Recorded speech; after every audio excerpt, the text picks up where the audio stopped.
This is the second video in a series of videos on multitasking the Arduino Part 1. And as I mentioned in the first video, this is a companion entry to the Adafruit entry that is also titled Multitasking the Arduino Part 1.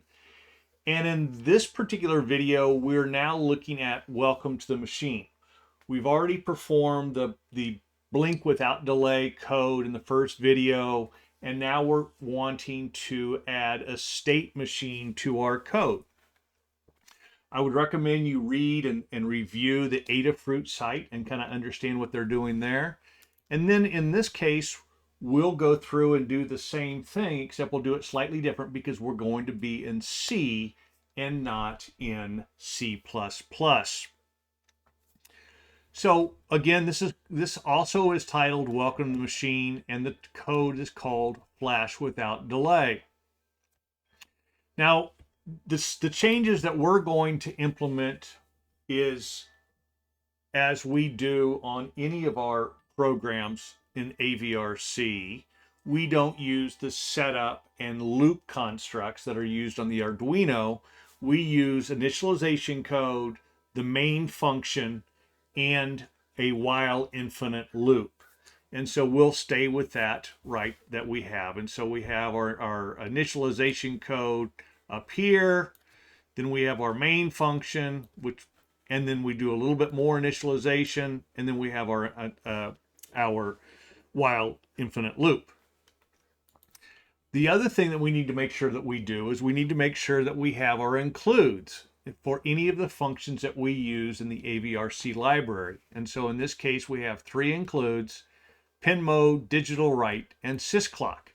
Pin mode, digital write, more than likely you've already used. Sysclock is the header that's required to initialize sysclock 2, which provides us our millisecond timer. And so we use that to enable us to be able to call init sysclock 2. All right, we also have three constants. We have our pin, which we've had before, but now we add two more. So instead of just having one interval time, whether it's for on or off, we have an on time and an off time. Now we handle these the same way we handle the pin, in that we label those as constants. And the reason we do that is so the compiler will flag us if we try to change those values. And so this is a good best practice programming aspect. We also have some variables that will change. We introduce the concept of a state. And so we do that here. We track what state the LED is in. And we also track, as we did in the previous example, the last time the state changed, which we call previous millis.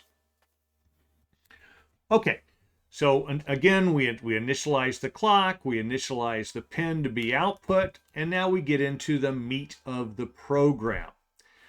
First thing we do is we find out how much time has elapsed. That's current millis. What we do differently here as compared to blink without delay is we introduce this concept of state. What is the state of the LEDs? If the state is high, then we want to check the on time. So we take the current millis minus previous millis, and if that's greater than on time, then we change states. And in this case, the way we do that is we reset the clock to be the current millis.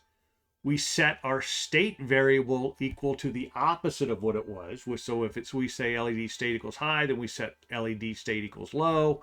And then we write that state to the pin. This allows us to keep track of it and ensures that we have as few variables as possible. Now, that's if the state is high. If the state is low, then we do the same thing. We just, again, check the amount of time that's elapsed, except we compare that to the off time. And if it has exceeded the off time, then we save the time. So we reset the clock, we change the state back to high, and then we write the pin. In this case, we'd write it to high. I'd encourage you to take a look at the Adafruit site and understand what they're doing there, and then look at this one, and then implement the second LED. You'll end up duplicating your on time and off time for the second LED. You'll want to duplicate previous millis, and then you'll duplicate all of this code for your second LED, and that'll help you to understand how this code works.